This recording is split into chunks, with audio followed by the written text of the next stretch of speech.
Hello friends, कैसे हैं? पढ़ाई हो रही है? अपनी वीडियो से कुछ हेल्प मिल रहा है कि नहीं मिल रहा है, कमेंट बॉक्स में ज़रूर लिखें। और कोई कन्फ्यूजन हो तो आप लिखें, उसको वीडियो बना के आपको समझाने की कोशिश की जाएगी। कल देखिए आपको सेंट्रीफ्यूगल के बारे में बताया हुआ था, ठीक है जी।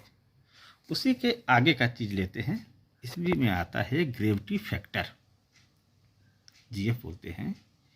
ग्रेविटी फैक्टर होता क्या? It is the efficiency of molasses separation, जो मोलासेस को और चीनी वाले पार्ट को अलग करता है। इसमें ग्रेविटी फैक्टर एक आता है। उसका क्या होता है कि जब कोई बास्केट जैसे घूमती है, कोई भी चीज़ जब रोटेट करेंगे तो उसमें एक सेंट्रीफ्यूगल फोर्स लगता है, ठीक है, जो कि बाहर की ओर लगता है।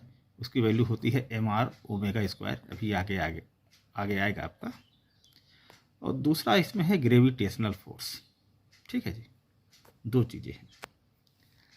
अब देखिए, ए मशीन के लिए जो ग्रेविटी फैक्टर है 600 से 1000, बी मशीन के लिए 1200 से 1500, सी मशीन के लिए 2000 से 3000। सेपरेशन टाइम भी दिया हुआ देखिए ए मस्किट का 2 से 6 मिनट में है सेपरेशन टाइम। बी और सी जो अपना कंटिन्यूस वाले हैं इसको 4 से 10 मिनट और 10 से 15 मिनट। ए होता है बेस्ट टाइम, बी सी है कंटिन्यूस, ठीक। तो ये पहले आप ये फार्मूला केवल देख लीजिए, centrifugal force upon gravitational force. We know that centrifugal force आपको मालूम mr ओमेगा स्क्वायर होता है। अब ओमेगा क्या है? जब कोई चीज़ रोटेट होती है तो रोटेशनल स्पीड होगी वो। m हो जाएगा मास मतलब वेट, r हो जाएगा रेडियस, ठीक है। और ओमेगा जो है वो रोटेशनल स्पीड होती है। इसकी वैल्यू आपको मालूम होगा, ओमेगा होता है 2πn, इसे एंगुलर स्पीड बोलते हैं, 2πn/60, ठीक है।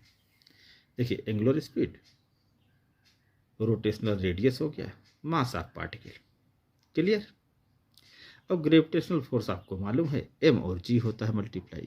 m होता है मास, g होता है 9.81 मीटर पर सेकेंड स्क्वायर, ठीक है। g की वैल्यू इतनी होती है। देखिए, ओमेगा 2πn/60, तो 2πn/60 और mr ओमेगा स्क्वायर का यदि आप यहाँ पर जो ये दिया हुआ है, ओमेगा की जगह 2πn रखेंगे, इसको यदि आप यहाँ पर रखते हैं तो देखिए r/g 2πn का स्क्वायर अपॉन 60, ठीक है। इसका स्क्वायर बाई 60, 2πn/60 का होल स्क्वायर समझिए। r बराबर आपको मालूम है d/2। रेडियस इक्वल टू क्या है? d जो है वो बास्केट का डाया है, क्योंकि बास्केट में चीज़ घूम रही ना, तो डाया उसी का लिया जाएगा। Dia of basket divide by 2, ये हो गया रेडियस। इसको जब आप कैलकुलेट करेंगे, यहाँ पर रखेंगे, तो जीएफ की वैल्यू आ जाती है डी कैपिटल एन का स्क्वायर डिवाइड बाई 1800। ये फार्मूला आप याद रखिए, याद करने का भी ज़्यादा वो नहीं, बस centrifugal force upon gravitational force, ठीक कर देंगे, अपने आप निकल जाएगा। डी क्या है? देखिए, डाया ऑफ बास्केट। एन क्या है? आरपीएम। जीएफ आपका इतना है, एन बराबर 200, डी बराबर मान लीजिए 675 रखते हैं, तो जीएफ की वैल्यू 1815 आ जाएगी। Centrifugal force exerted by the particle 1815 ग्राम यदि होगा, कंपेयर इट्स ग्रेविटेशनल फोर्स 1 ग्राम के बराबर होगा, ठीक। ये भी आपको लैंग्वेज, अभी हम आपको एक जब एग्जाम्पल बताएंगे आपको समझ में आ जाएगा।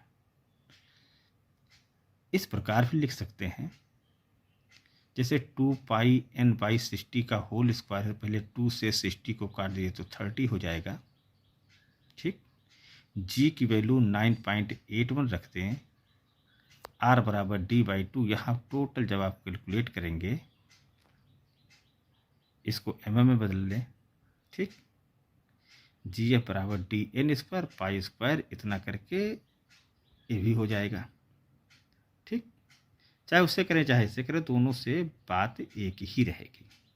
ये इसलिए किया हुआ है, अभी आपको जब हम एक एग्जाम्पल दिखाएंगे बुक में, तो इसी से किया हुआ है, इजी है, और जो चीज़ गिवन है सीधे करके निकाल दिया है।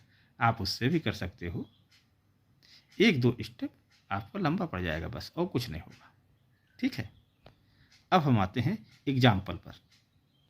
ये देख रहे होंगे आप, जो चीज़ हमने बताया है सेम चीज़ वही लिखी हुई है। ठीक है, ये देखिए, देख रहे, सेम चीज़ वही लिखा हुआ है जो हमने अभी आपको एक एग्जाम्पल लिया। Calculate gravity factor of continuous centrifugal machine having max basket का डायर दे दिया आपको 1.1 मीटर। एक इंडक्शन मोटर लगी हुई, इसमें 1440 आरपीएम है। ड्राइव पुली का डाया दे दिया 420 mm, ड्रिवन पुली का डायामीटर भी आपको दे दिया है। तो एक तरफ पहले आप मोटर लिख दीजिए, दूसरी तरफ आप लिख दीजिए मशीन। जो चीज़ इसमें D1N1 = D2N2 होता है, ये सेम एज ए लाइक है जैसे हमने आपको गियर के लिए बताया था, N1T1 = N2T2। ठीक है, आरपीएम निकालने के लिए सेम। यदि इसमें पुली है तो इसमें डाया आ जाएगा, उसमें टी था तो इसलिए टी आ गया था। ठीक है, 420 गिवन है मोटर का, 1440 आरपीएम गिवन है, मशीन का डाया 300 गिवन है, N2 आपका निकल जाएगा 2016 आरपीएम। ठीक है,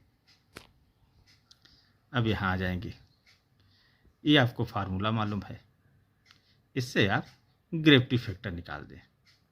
कहीं कहीं पूछा जाता है कि ग्रेविटी फैक्टर से आप क्या समझते हैं, कहीं पूछ लिया गया, तो आप ग्रेविटी फैक्टर ये बेसिकली होता है सेंट्रीफ्यूगल मशीन के लिए ही अपना यूज होता है, इस तरीके से आप बता सकते हो।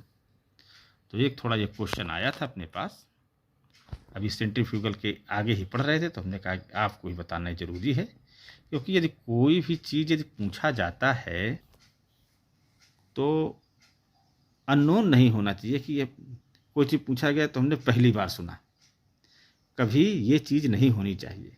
ठीक है, उसके बारे में ज़्यादा यदि नहीं मालूम है, लेकिन ऐसा नहीं होना चाहिए कि इसको तुमने पहली बार सुना है, कि ये भी चीज़ मतलब कोई ऐसी भी कोई एक चीज़ होती है, तो ये चीज़ नहीं होना चाहिए। तो हमें अच्छा लगा, हमने कहा कि आपके साथ में शेयर करें। आप लोग, ये जो लोग बॉयलिंग हाउस में होंगे वो ज़्यादा और अच्छी तरीके से समझ रहे होंगे कि इसकी क्या महत्व होता है इसका। ठीक है, बस आज के लिए इतना ही, और अगला वीडियो और कुछ और अच्छा मिलता है आपको लेके आएंगे, देखिएगा, सीखिए इसको, वीडियो देखते रहिए, शेयर करते रहिए, ज़्यादा से ज़्यादा लोग और आएंगे, और नंबर ऑफ क्वेश्चन पुटअप होगा, और चीज़ें बताई जाएगी, हमें भी सीखने का मौका मिलेगा। ऐसा नहीं कि हमें ही सब कुछ आता है। कोई और सजेशन हो आप कमेंट बॉक्स में लिखिए। ठीक, ओके, थैंक यू।